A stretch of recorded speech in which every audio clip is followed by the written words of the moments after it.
20 رمضان کے بعد اعتکاف والے تشریف لے آئیں گے اور اعتکاف والے مسجدوں کی زینت بنیں گے۔ آقا کریم علیہ الصلوۃ والسلام کی سنت سے یہ بات ثابت ہے کہ آپ نبی رحمت صلی اللہ تعالیٰ علیہ وسلم رمضان کے آخری عشرے کا اعتکاف فرمایا کرتے تھے۔ دوسرا فرمان حضور کا نقل ہے، آپ نے ارشاد فرمایا کہ جس نے ماہ رمضان میں آخری 10 دنوں کا آخری عشرے کا اعتکاف کیا، اللہ تعالیٰ اسے 2 مقبول حج اور 2 مقبول عمروں کا ثواب عطا فرماتا ہے۔ لیکن جب آپ صحیح معنوں میں تمام شرائط کے ہوتے ہوئے، تمام احکامات کی پاسداری کرتے ہوئے اعتکاف کی نیت سے، سنت اعتکاف کی نیت سے مسجد میں ٹھہرتے ہیں 10 دنوں کے لیے، آقا کریم علیہ الصلوۃ والسلام نے گارنٹی کے ساتھ ارشاد فرمایا کہ اسے اللہ 2 حج اور 2 عمروں کا ثواب عطا فرماتا ہے۔ تیسری چیز مسائل کے اندر یہ ہے، اعتکاف کے لیے مسلمان ہونا، عاقل ہونا یہ شرط ہے مرد کے لیے اور عورت کے لیے۔ عورت کے لیے ایک ساتھ میں شرط کا اضافہ ہے کہ اس کو حیض و نفاس سے اس کا پاک ہونا بھی ضروری ہے، ماہواری وغیرہ سے۔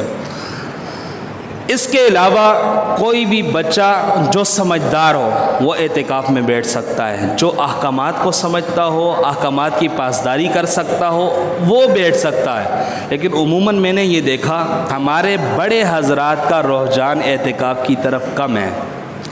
بچے آ کر بیٹھتے ہیں 10 سال 15 سال 20 سال، اچھی بات ہے بیٹھ سکتے ہیں، منع نہیں ہے، سب کو اجازت ہے۔ جو سمجھدار ہو، بچوں میں سے جو سمجھدار ہے، عاقل ہے، مسلمان ہے، وہ اعتکاف میں بیٹھ سکتا ہے۔ بالغ ہونے کی شرط نہیں ہے، سمجھداری کی شرط ہے کہ وہ سمجھدار شخص آ کر بیٹھ سکتا ہے۔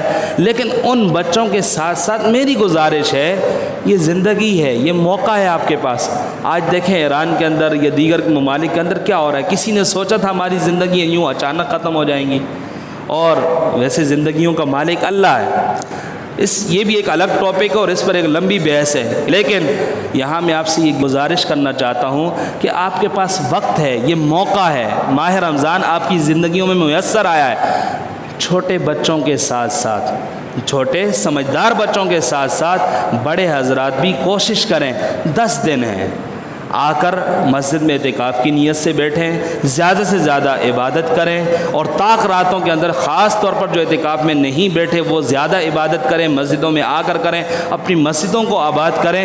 یہ آپ کے لیے اور میرے لیے ضروری ہے، اور صرف اس عمل کو رمضان تک محدود نہ کریں، رمضان کے بعد بھی اس کو جاری رکھیں۔